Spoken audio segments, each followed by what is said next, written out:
with one big hug. We hold each other tight. We close our eyes to see the light. For deep inside, we know we care. So we offer up our bitter angel's prayer. Oh yeah. Good afternoon, everybody, and welcome to the North Jersey Blues Society interview series. And once again, we're very pleased to have another member of the blues community with us. Corky Siegel is here this afternoon, and I've known Corky for quite a while. I've been listening to his music for years, since Bruce Ziegler approached me at the Pocono Blues Festival many years ago and gave me one of his CDs and said, "John, you really have to check out this music." And he told me about Corky, and ever since then I've been following him. So it's been a ride. And Corky just celebrated his 79th birthday in October. Congratulations and happy birthday from all of us at the North Jersey Blues Society and everybody here that's listening to this today. And he has no signs of slowing down whatsoever. He released 3 CDs in 2022, and he just doesn't stop. He has projects going on all the time. He's known internationally as one of the world's great blues harmonica players and is a celebrated composer, blues pianist, singer, songwriter, band leader, and he's even an author. I don't think there's too many things he doesn't do. He was a founding member of the legendary Siegel Shawl Band, which played a key role in introducing blues music to a new audience in the 1960s with folks like Paul Butterfield, Mike Bloomfield, and Charlie Musselwhite. So we're pleased to have Corky with us this afternoon. Welcome. Thank you. Thanks. This is a real pleasure for me because I've been listening to your music for a long time. So this is a real thrill for me. Well, you've been listening to it and also writing about it, and thank you for that. Oh, of course. Of course. You could send me music anytime. I greatly appreciate it because I have it playing all the time in the car and here in the house. And thank you. All your projects. Thank you. Just want to go back before we start going into the new music and talk about some of the things you did back in the 60s, 1960s in Chicago, if you don't mind. Not at all. Because I read some great stories about the things that were going on with you. And Christine and I were talking about this before, and it was just fascinating and really interesting. One story I heard was you were experimenting with harmonica playing in your apartment, listening to records, I assume. And then one of your neighbors, Bill Nelson, came down the hallway to your apartment. And what happened after that? He came down the walkway outside and he heard the harmonica. And he knocked on my door and he said, you should hear these records. And the records he brought over were Howlin' Wolf, Muddy Waters, and Jimmy Reed. And he gave me those records to listen to. Were you playing harmonica before that, or this is when you just first started? Yeah. Okay. So the story actually started with this guy named Bob Buchanan. He was a singer in a group called the New Christie Minstrels. I remember them. Yeah. Yes. I remember, yeah. And Bob Buchanan, he died recently, but he was sort of dating a girl I went to school with, and I used to play guitar and sing, and she played guitar and sang too. And, we were a real hit in high school. We only knew a few tunes together, but Bob Buchanan was hanging around and he was telling me that I should learn to play the harmonica because it's really a cool instrument, but it was more like in the Bob Dylan style. Right. And I was just starting to mess around with it. And that's when my neighbor, Bill Nelson, heard this harmonica, and he was a fan of the Rolling Stones, I guess, which had just started, and also the blues. And so he brought over, like I say, the Howlin' Wolf and Muddy Waters album and Jimmy Reed. And I started playing those albums, and I was dancing around the house in ecstasy. I was just blown away by the beauty and expression of that music. It just, and I was studying music in college at the time, so that's how that began. And then you and Jim Schwall were members of a jazz band, but you were playing on opposite sides of the stage at the time. And Yeah. then you met in an elevator one day, Yeah, so and he Schwal- asked you if you play guitar, or it's you Yeah, can tell the story better than I can. So yeah. So he was we were in this jazz band. It was required. You had to do certain things in Roosevelt University, Chicago Musical College, to qualify. So one of the things we had to do is be in the jazz band. It wasn't like our choice. And because I was majoring in saxophone at the time. And so that's what I was studying, is saxophone, classical saxophone. And so I was asked to be in the jazz band, and I was sitting next to guys like Bunky Green, like these people who ended up being these famous players playing saxophone next to him. And Jim was over on the other side of the band in the rhythm section playing guitar. And so we never talked. And one day, this was right after getting excited about the blues, and starting to try and learn some on the piano and a little bit on the harmonica. I met Jim in the elevator going down, and I said, and he had a guitar, and he looked like an unusual kind of a dude. And I said, do you play blues? And he says, well, a little bit. I mainly play country music and bluegrass, but I could play some blues. I said, I'd love to hear you. I said, because I'm really interested in that. And come on over. And so I went right over to his apartment. And the first song he played for me was, well, I had a dog and his name was Blue, an old folk song. Yeah. He played some bluegrass music, which was amazing the way he was playing. And he played mandolin. He was playing it on mandolin. Wow. And then he played some more really old style blues on the guitar.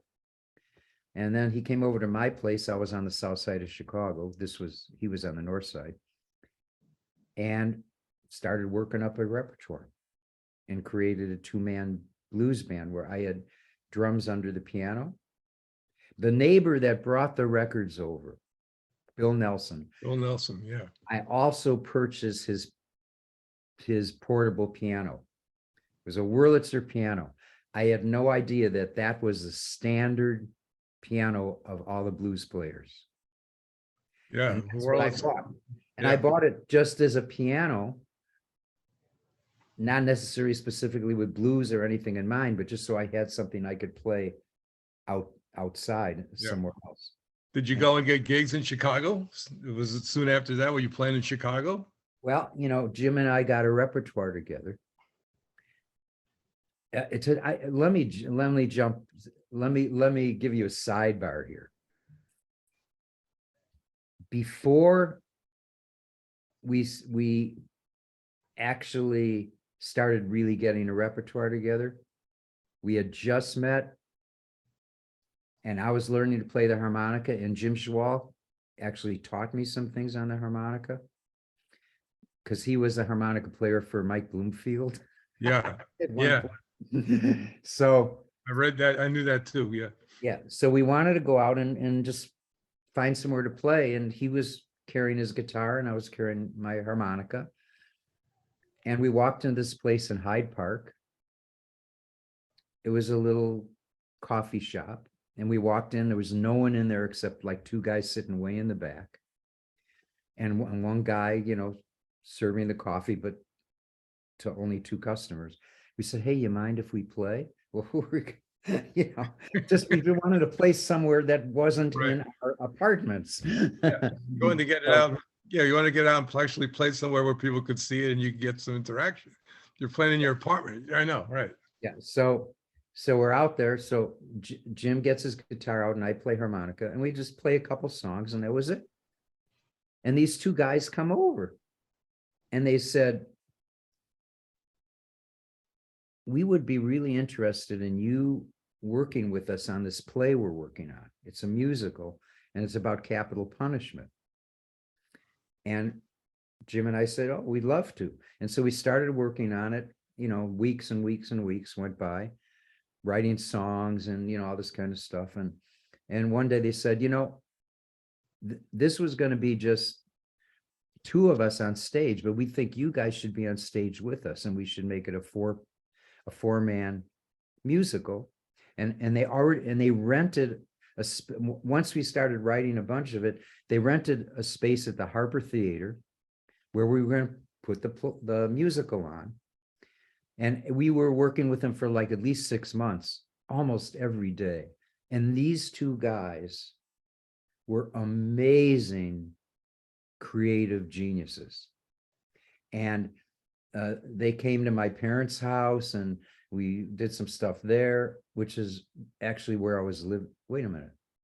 Yeah, I was living with my parents. All these stories I'm telling you, I'm still living with my parents. And so these guys came to my parents' house, and my mother just loved these guys, and everyone, and we were just having the time of our life. And all of a sudden they get called to New York. They had to go to New York. Oh.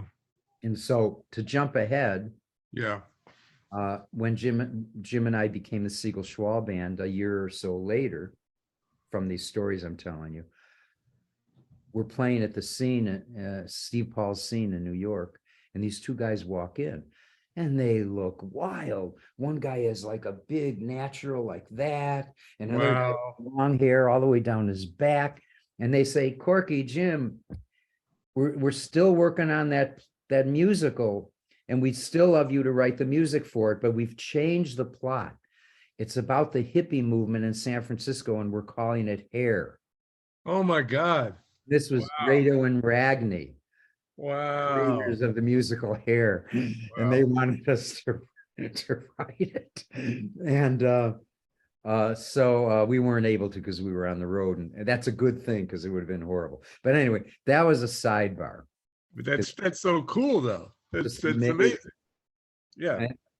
And the other sidebar, which is sort of an unusual thing, is that I don't know if you knew this, but we actually produced Joni Mitchell's last demo tape before she got her record deal. I read that. I wanted to ask you about that. Yeah. Circle Game. And Jim did this beautiful, almost chamber blues kind of a treatment with these horns, with trumpet and sort of just a beautiful brass section.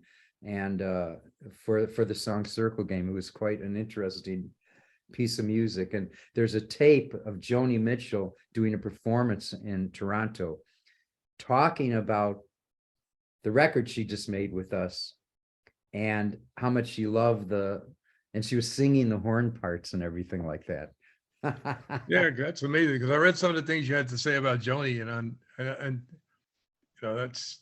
we recently saw her at the Newport Jazz Festival. She was up on stage with Belinda Carlisle. Belinda Carlisle brought her out, and it was stunning to see her play, to see Joni Mitchell sing and play again. It's all over YouTube and Facebook. It was just, my wife and I watched it. It was amazing to see her again. It was just incredible. So jumping back, we could talk more about Joni as much as you like, but jumping back to the beginning. So we're two-man. So we did that thing and met Rado and Ragney. That's amazing. And then the very next thing we wanted to do, we got a repertoire to go is find a club to play in, the blues. So, we had a lot of Howlin' Wolf and Muddy Waters material, and we also had written, at least I wrote a bunch of songs at that time. Jim was a little shy about singing, but I got him to sing a lot more. So we were looking for somewhere to play, and we walked into this bar on the south side of Chicago, as I say, across the tracks. Is this Peppers? Peppers. We were the only two white kids for miles around.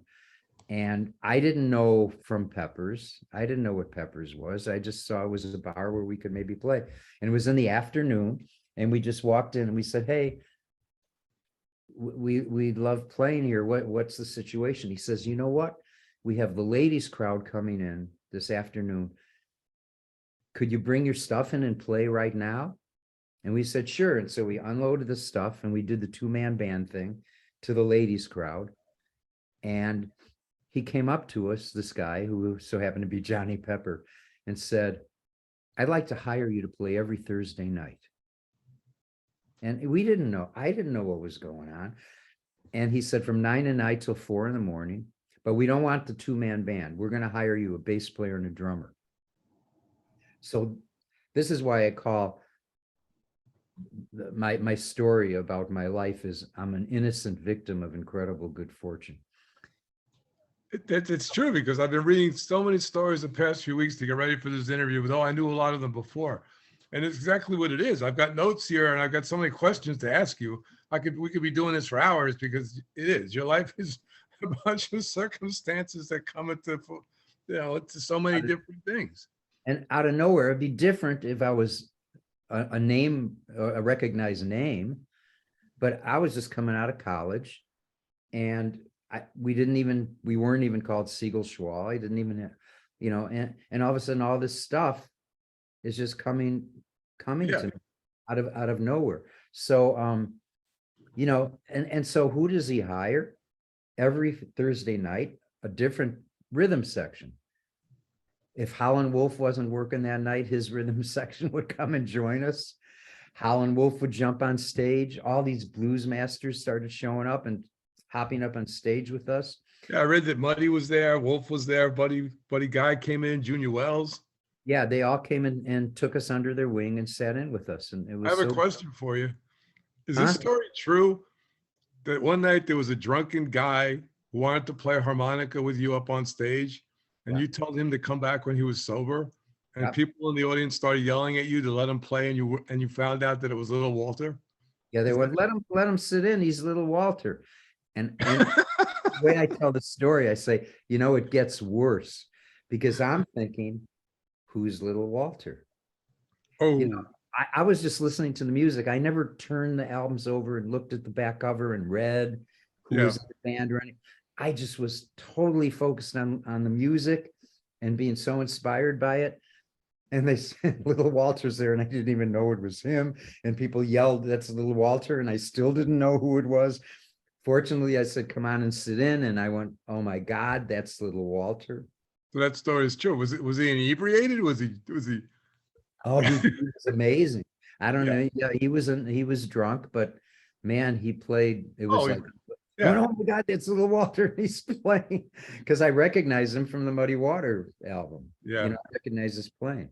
So that story is true. But everybody came in though. Everybody, like Muddy would, like you said, Muddy would come in, Junior Wells would come in, Buddy Guy would come in, all these guys would come in, and we became really good friends with Otis Spann and Otis Rush, and just everyone, and Willie Dixon, and they were all so kind, and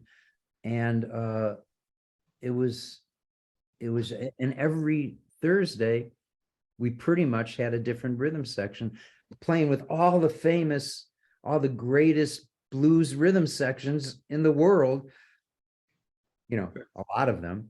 Yeah. We're learning to play blues with these guys. Wow. We even went on the road with I can't think of his name now, the bass player who played with Junior Wells and Buddy Guy in the Voodoo Man album. I can't think of who it is. Yeah, just a brilliant bass player, just amazing. And Matt but for two guys that were just starting to learn how to play blues, and you were playing blues on stage at this club, not only are you learning firsthand, but you got a crack with rhythm section that changes week by week or every whatever. And not only that, you're getting schooled by some of the best. We know them now as legendary blues players and performers. This is 1960s. Blues was just doing a turnaround back then, but these guys were playing with you. And you're playing with them, and I can't imagine what that was like. I can't either. I can't imagine Muddy walking through the door, and then you guys are playing with Muddy was like, "Oh, can I sit in and play?" And he's just playing with Muddy or Wolf or Buddy Guy. I mean, talking about 1960s Buddy Guy. A young Buddy Guy come. Everybody's playing in Chicago. I mean, that must have been amazing. And what was like amazing about it, and I never really thought about this right away. But this wasn't Jim and I coming to sit in with the blues masters. It was us being on stage, totally innocent, and these guys coming to sit in with us. Yeah, that's what I find so incredible. They're coming to see you. It's unbelievable. And then if that wasn't enough, John, if that wasn't enough, And there's more. I don't think you're going to know this story. So we ended up after, maybe 6-9 months. I don't know how long we played at Peppers. We moved to the north side because Big John's was there, where Butterfield was playing. Mother Blues was there. And so we went up north, and at one point we're playing in Mother Blues, which was just a few blocks from Big John's on Old Town in Chicago on Wells Street. And Howlin' Wolf comes to see us at Mother Blues and brings his family. Wow. To see to see you. It's Yeah. up. And then he comes up to me, and this is what happened. He said in his voice, I'm not going to try and imitate it. When I started playing blues, I really wanted to sound like Muddy and Wolf.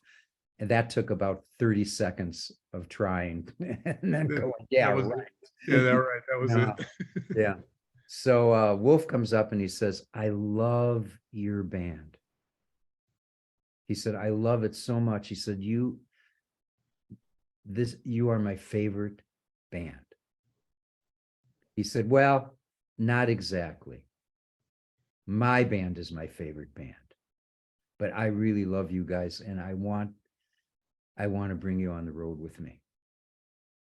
And so he brings my band on the road with him, and touring New York, upper state New York and New York City. And we were staying at the Albert Hotel. And every morning, Wolf would knock on my door at 8 a.m. and we'd take walks in the village every morning. I read that. I found that amazing. Yeah. I do too. I read that and I was like, what? I told my wife, I said, Corky's walking around Greenwich Village with Wolf. In They're doing morning walks in the village. Yeah. Oh, actually, it was, according to someone, it was January of 1967, but we played the Cafe A Go-Go. You could check that out. I don't know the exact date, but I remember, and it couldn't have been January because it would have been freezing. It must have been fall or spring or something like that. I don't know. But anyway. But you did it. Yeah.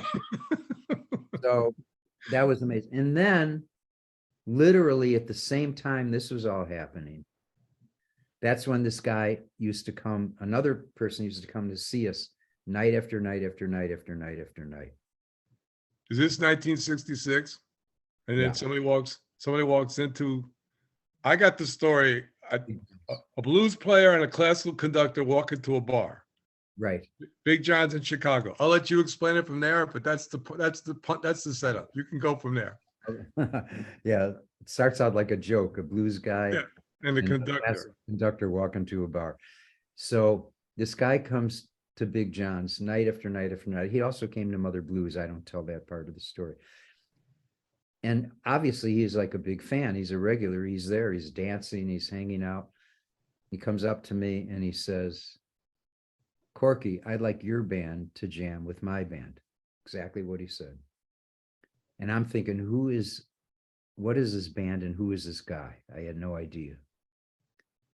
As it turns out, it was Seiji Ozawa. He was the conductor of the Chicago Symphony Orchestra at the time, the summer guest conductor.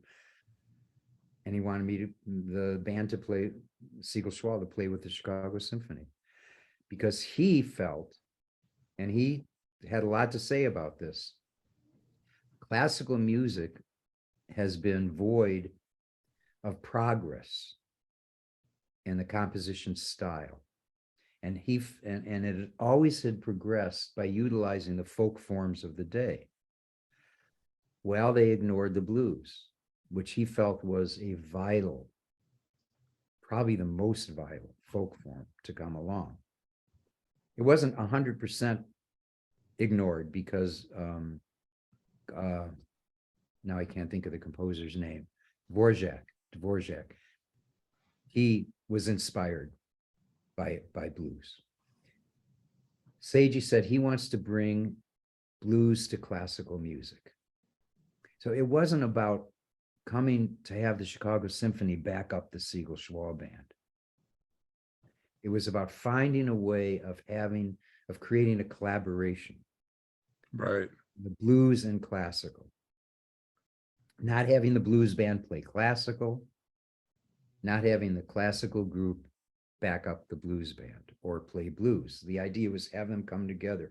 This was Seiji's idea. And I always say, it was Seiji Ozawa's idea. It was neither my idea nor my fault. It was all Seiji. That was his baby. But of course, I fell in love with it. That was the roots of chamber blues then, right? That's where it began to take growth, right? So we got a composer, exactly. We got a composer, William Russo, who was also a fan. He used to time us with a stopwatch to see if we were speeding up or dragging. That was his thing. And he was just an amazing guy. And so me and Seiji and William Russo are sitting at a table at Big John's. And Seiji says, how are we going to do this? And both Bill and Seiji look at me. And I said, well, the first thing we should do is we should create something for everyone to not like. In other words, we should make sure every person is going to find something about this that they're not going to like. And they knew what I meant. What I meant is we shouldn't worry about what people think. We should write something that's a collaboration. It's never been done before. There was Gershwin and all these other things, but not exactly putting these things side by side. Yeah.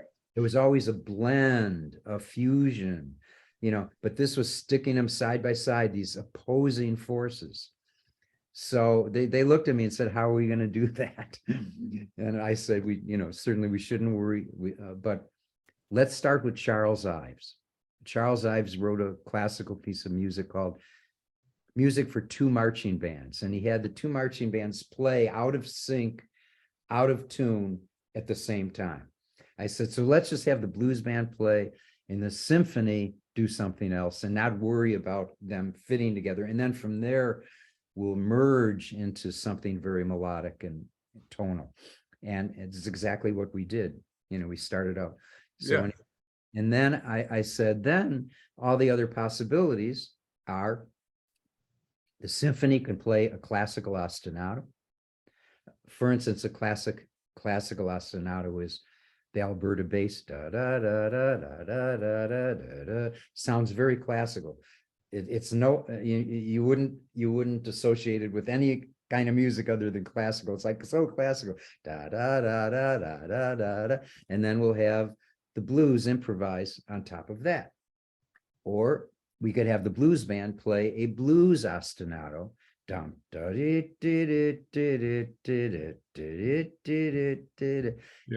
the classical group play melodic things over that. So that's already three things plus cadenzas, four things we can do to start composing this piece. And then there's combinations of those where we could have the symphony play a classical ostinato with some blues tinge to it. Da da dum, dee dee dee dee dee dee da da. And that was like a bass line that I had written for a piece of music. So we just started finding all the way, but keeping them separate. That was the key.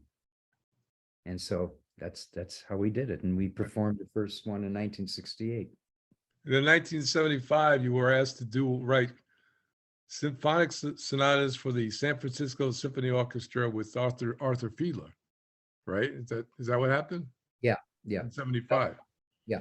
So we played with the New York Philharmonic and the Boston Symphony, met Madame Kusevitsky, And, you know, we're just associating with all this whole classical world, you know, Jim Schwall and me and So you're playing with different orchestras around the country at the? yeah, Yeah. and around and we had invitations from everywhere around the world. Because And- it had never been done before. It was Yeah. something new and unique that had never been done, and it was something that everybody seemed to be wanting to try. And It it was a was, piece of unique pieces of music. yeah, and it was so successful. And we recorded that on Deutsche Grammophon, and then another piece later I did with Deutsche Grammophon. And it was major, and it's amazing to me to this day, as we sit here, there is no, as far as I know, you could clue me in if you know, no other person on this earth that has taken this up as a career to juxtapose blues and classical. And it's been so amazing and so much fun and just just incredible in so many ways. And as a composer, or any musician for that matter, we're always trying to come up with something different. Simply by working with two idioms, especially ones that are so different, there's nothing you can do that's not going to be different. Because now, because even with the new release, the people that are on it, I'm looking at things here. Dr. L, I know I'm going to mess his name up, and I apologize. Subramanian, India's foremost Eastern violinist. You play with him. You go on global fusion tours where you play with different orchestras and different musicians all around the world. It's fascinating. And I can tell you, it isn't that I'm a blues mode guy. I play the harmonica in the style of blues, and utilizing that mode. And when I play with a symphony, that's what I do. When I play with the blues band, that's when I do. When I record my solo albums, that's what I do. When I do my chamber blues, that's what I do. So I'm really not doing anything different. I'm just finding ways of making it fit. In three different ways. It's not, my playing doesn't change. No. It's just, where do I put the notes? Where do I Where do you start? fit into each group? Yeah. Yeah, and for Subramaniam, it was more like I play blues when I play with him, and it sounds a little funny at first, but you get used to it, and then it sounds amazing, because there's some notes that don't necessarily fit exactly in the mode that he's playing. But anyway, that's Dr. L. Subramaniam. Yeah. I'm just fascinated by that. So in 2022, you put out Chamber Blues, More Different Voices. I mean, I had other questions to ask you, but I don't want to run out of time and not ask you about the new music. I want to ask you about Mike Bloomfield, because I knew you and Mike were very close, and he was he worked with you. So Yeah, no, you know, I sat in with Michael one time before I ever learned to play the harmonica. This was way before I met Jim, and I just showed up. Someone said you should go, Michael, and play saxophone. So I played saxophone on a number at a club with Michael. But Michael and I would like to think we were good friends, because everyone back then should have been good friends. I was, more associated more with Butterfield. He used to invite me to dinner, and we never ended up going. We'd meet at Big John's. He'd want to drink, I'd want to eat. So we went different ways. That happened a few times. But he was always very kind to me. I was at the Albert Hotel, and he came downstairs and said, Corky, and he brought his record player down and his new album and sat there, and he played his whole record for me. That was so nice. Did you get to play with Charlie Musselwhite? Have you played with Charlie? I love Charlie. Charlie is one of my, and Elvin too. Yeah, Charlie is one of my favorite people on the face of this earth, just as a being, much less a harmonica. He's a wonderful man. I was lucky enough to see him and Elvin, on the tour they did not too long ago. And he's just the nicest guy. you know, even when there's crowds of people around him, Charlie just makes the time and he just talks to you, and he's just the nicest person. He's Yeah. just, he's also extremely brilliant genius. He's brilliant. Just, Yes, he is. he's like, Have you played with him? yeah, Oh, yeah. yeah. We played together. We love it, but you know, we, and I promised him that he would come and do something with Chamber Blues, and it's just, I haven't gotten around to it, but Yeah. definitely. I mean, Howard Levy, you know, I did a lot of Chamber Blues concerts with him. So it's not that I'm opposed to having another harmonica player. So in 2022, you released Chamber Blues, More Different Voices. Then you also released Songs for Truth and Harmony, which is an all original set of yours. And then if that wasn't enough, you released Something Wrong, previously unreleased material from your solo concerts, which I love. I really enjoy that. So what ties all three of them together? I'm just curious. What ties them together is I did them all at one time. Because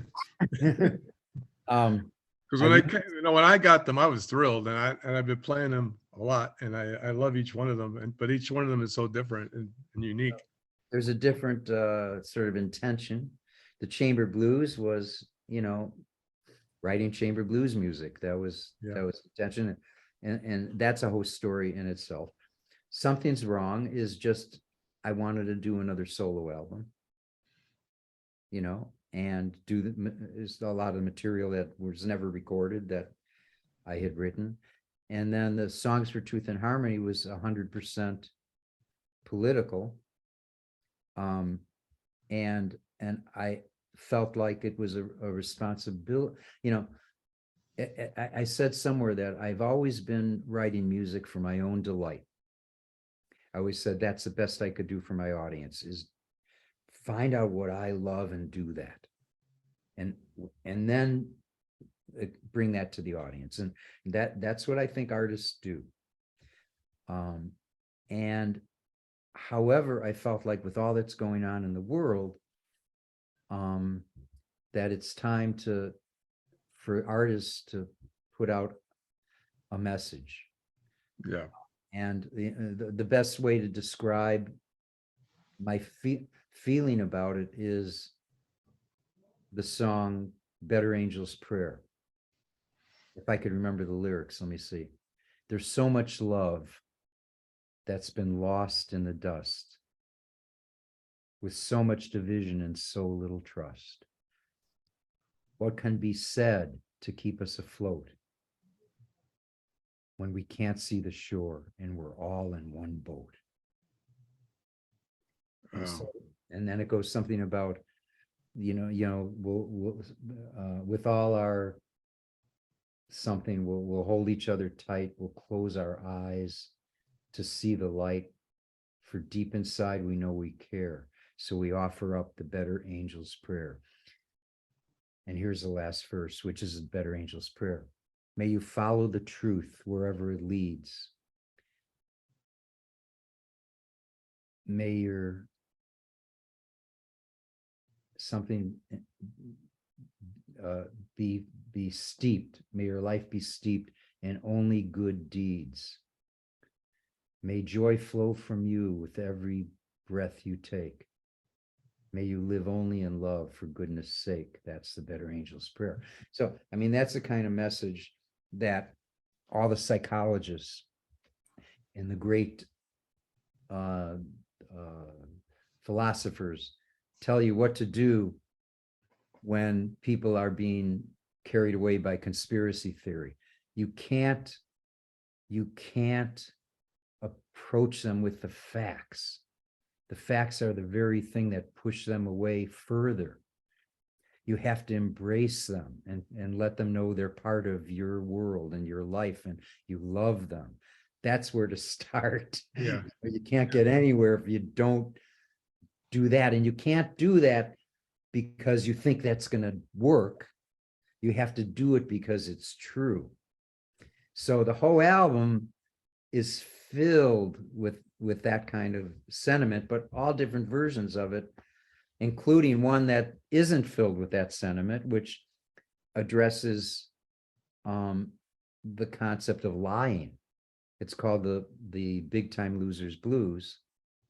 And the point of it, everyone thinks it's about Trump. Trump inspired this. It's about what happens when you lie and how it takes you off a cliff, into, well, anyway, it's a dark song. No, I know that's one of the reviewers that said that it's a dark song, and it's true, but there's plenty of meaning behind it, though. It's dark, but there's a message there, a message that it's all good because it's true. It's what we've been going through. It's what we are going through now, and who knows what the future is going to bring. So, yeah.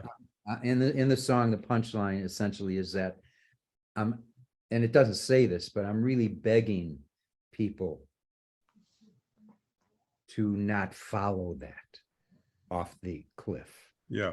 That's essentially, and all the other songs are much more filled with light. Right. Yeah. So anyway, that's Songs for Truth and Harmony. And to me, it's the most important work I've ever done. Symphonic chamber blues, Siegel Schwall, that one record. It's the most important. I'm not saying it's the best, but I think it's amazing. I think it's incredible. So thank you for putting the music out there. I urge people to go check it out. Yep. I got a question for you about the new Chamber Blues record. Yeah. There's so many different people on this. And I'm looking at the list right in front of me. And we've got Frank Orrell, the frontman of the Hawaii-based alt rock soul group Hoy Dog Pounding, right? Yeah. You got a Ukrainian-born, American-based cantor on there, which you wrote a song, and then it starts out as Hoochie Coochie Man and goes into some totally different direction. You've got Lynn Jordan, who I know from Facebook's live feed. She's incredible on it. You got Ernie Watts, vocalist Marcella. You've got all these people. You got Toronzo Cannon, Tracy Nelson, just to name a few. How do you pull all that together and make it work? I mean, that's quite an eclectic mix. I was stunned when I first got the CD and I started playing it, and then I'm reading more about it, and I was blown away by that. How do you put all that together? Well, when Chamber Blues started thinking about having guest artists, I think Marcy Levy was our first guest artist, and I had to write a whole show for her. So I wrote a version of her songs. Yeah. Lay Down Sally, There Goes My Man, and about 3 or 4 or 5 other songs, so that she'd have at least 5 songs to play with Chamber Blues. And then that was a whole show of 5 or 6 of Marcy songs.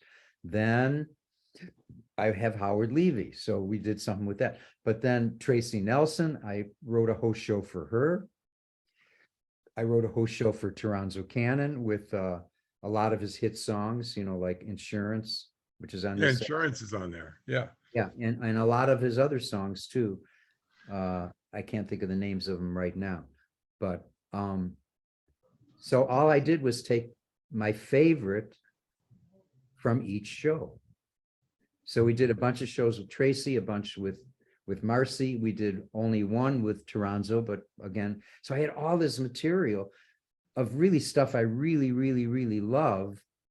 And so I just took an infinite amount to create that album. I could do 5 more albums like that. With all the it's material. quite an eclectic mix. It's astounding. You did I'm not going to pronounce it right, but Pavel Reutemann, you did, you should talk about that, because that in itself was pretty, Yeah. Well, I was asked to do a show for a cantor in Chicago at a temple with Chamber Blues. And it's a challenge that, I'm thinking it's way too much, but I can't say no. So I started writing a piece for Pavel based on the very old song Hina Matov, which is the only song I remember from my my Jewish life as a kid. I got a blank diploma from the rabbi. So that was my, so, yeah. And so, Hina Matov is a chant. It's Hina Matov Manahi Shavada Chindam Ya. Hina Matov Shavada. It's the same words over and over. And the whole thing is repeated over and over. So I decided I was going to do a 7-minute piece. I mean, I knew it. I didn't know it was going to be 7 minutes, but a piece that explored. So it starts out with da da da da hina matova mana da da da da da. You know, a whole blues hoochie coochie man kind of a thing, and then little by little it went you know, into this Mozartian thing. And so I went and did these theme and variations that just sort of moved along and built, and it was really fun. I love doing it. Yeah, it's an incredible piece of work. I play it over and over again. And then when I read, you know, where that came from, I was like, okay, you know, Ukrainian-born, American-based cantor. Okay, Corky's working with him. You know, and then I see you working with Tabla Giant. I don't know if I'm going to pronounce it. Kalyan Johnny Bongo. Yeah, Right? Patak, Johnny Bongo Patak. Yeah, you worked with Tim too on this. The pieces all come together. It works. It's just an amazing mix of, Well, you know, the amazing pieces thing fit. that if I'm able to share any revelations with other artists, just do it. It all works. It all works. It does. I love your music. It all works. The solo works. The band works. And the chamber music, you know, chamber blues works. I'm like, Corky doesn't stop. He's 79 years old. I told Christy, I said, Corky doesn't stop. He's 79 years old. 3 releases in 2022. And I know he has things in the can. So any day now, I'm expecting something else to show up on my doorstep. You know, I have 2 other albums that are ready for me to finish up. I'm sure you do. And then a whole bunch of chamber blues. And, you know, I have a symphony work that I performed all over the world. It's really popular. Other composers would come up to me during a rehearsal, a guy from Juilliard at one of the performances in Mexico. He had written a piece for this concert, and I was also I was the featured artist, and I was doing my own piece. And he says to me, did you write that music? And I went, yeah. How did you do that? I mean, the dimension. And he's starting to, I said, let me come sit next to you. So he's telling me about all these intricacies in the piece that create this dimension and this counterpoint and the different colors and flavors. He said, that's the most amazing piece of music I ever heard. And here he's this famous composer from Juilliard telling me that I played this piece all over the world.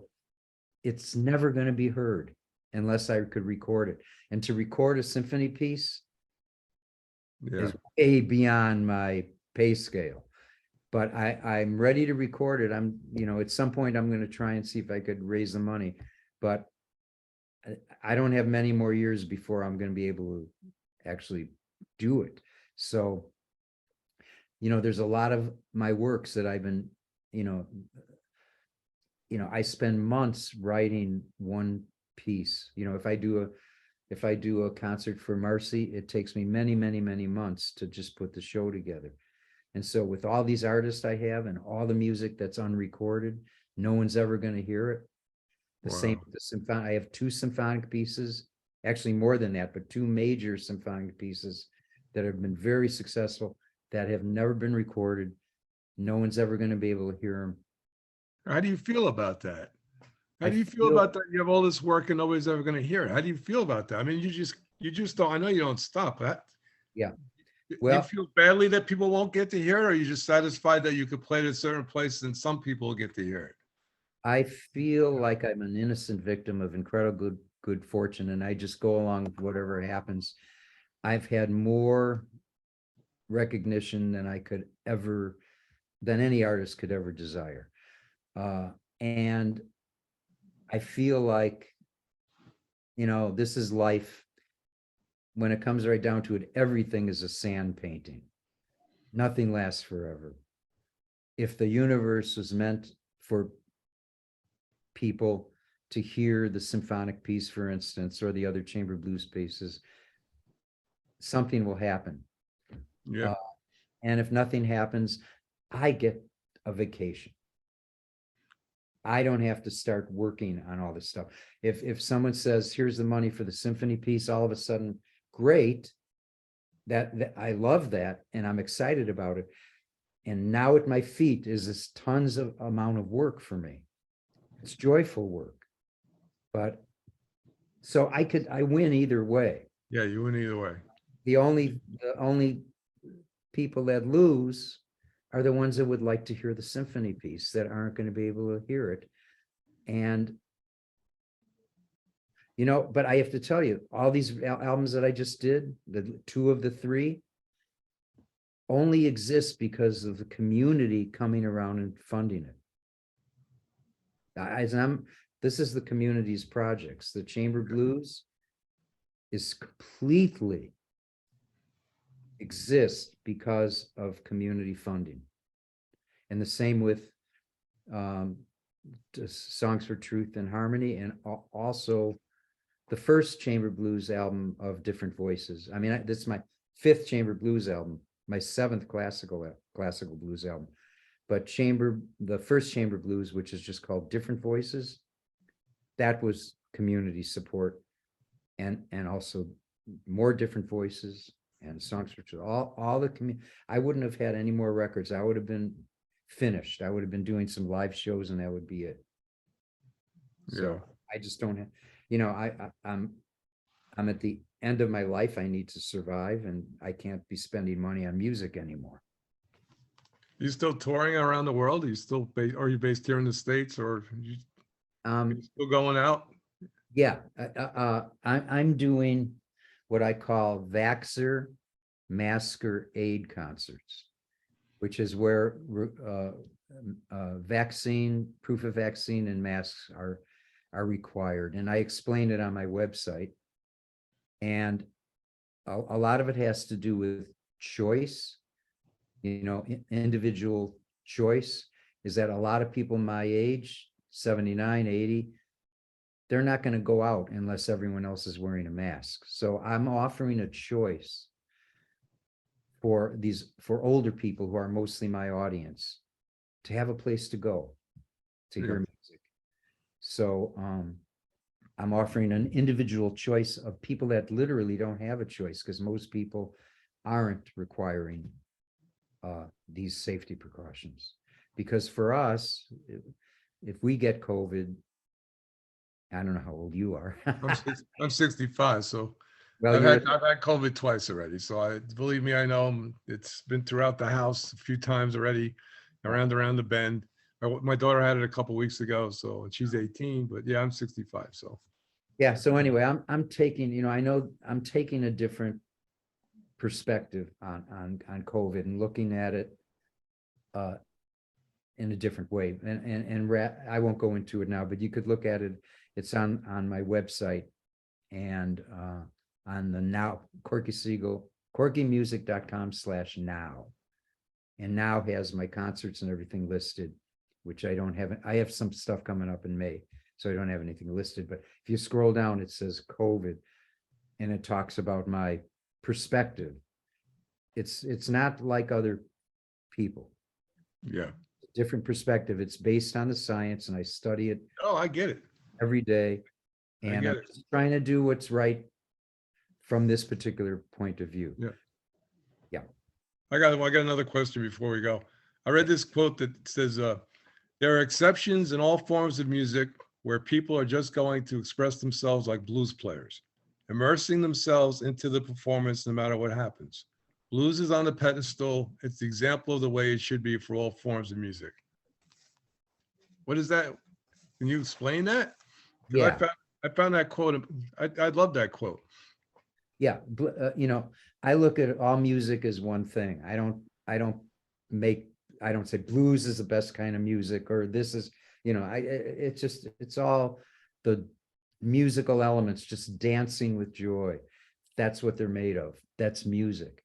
But blues has its thing, and it is on the pedestal of expression because the players put themselves into the music as part of the music, their personalities, they throw their whole bodies in their physical, everything. In classical music, one school of thought that's pretty prevailing is you sort of want to get yourself out of the way of the music. That's the same with jazz. You know, a lot of jazz players are going to think, you want to be cool. You don't want to, you want to let the music speak. You don't want to interfere with that. I think that's stupid. There's the Corky I know. There he is. Yeah. So blues is really on the pedestal of how classical musicians should think about their music, which they do. Yo-Yo Ma, there's players all over the place in classical and jazz. Roland Kirk, who don't care what people think. They're going to throw themselves into the music. So when you start getting music is so Stanley old. Jordan does that. Stanley Jordan will do a Jimi Hendrix show. He doesn't care. He's up there playing. He doesn't care what people think. I've seen it. I've talked to him. He's in his zone. He's doing his thing. So Yeah, exactly. Larry Mitchell does the same thing. They're in, That's the rule. That's really the rule. But when a music gets old enough, it starts developing these rules. You have to do this, otherwise it isn't jazz, or it isn't this. And it's at school, the school of thinking, that starts suppressing the art and the artist. So the reason I gave that quote is that it's not for the people who are already expressing themselves fully, but for anyone who feels they have to hold back to be true to the composer, or to be true to their form of art. Charlie Musselwhite had the best quote on this. Somebody asked Charlie, well, Charlie, how come you're playing with a Mexican group? Shouldn't be, you be true to the blues? And Charlie said, you mean true to the tradition, true to the tradition? And he said, what do you mean tradition? He said, I thought tradition meant change. If it didn't mean change, we'd all still be beating on logs. Yep. That's what would happen if we took tradition seriously. We would be beating on logs. Charlie nails it. So did you. Well, we only got like a minute left, but I want to thank you so much. I could talk to you for hours.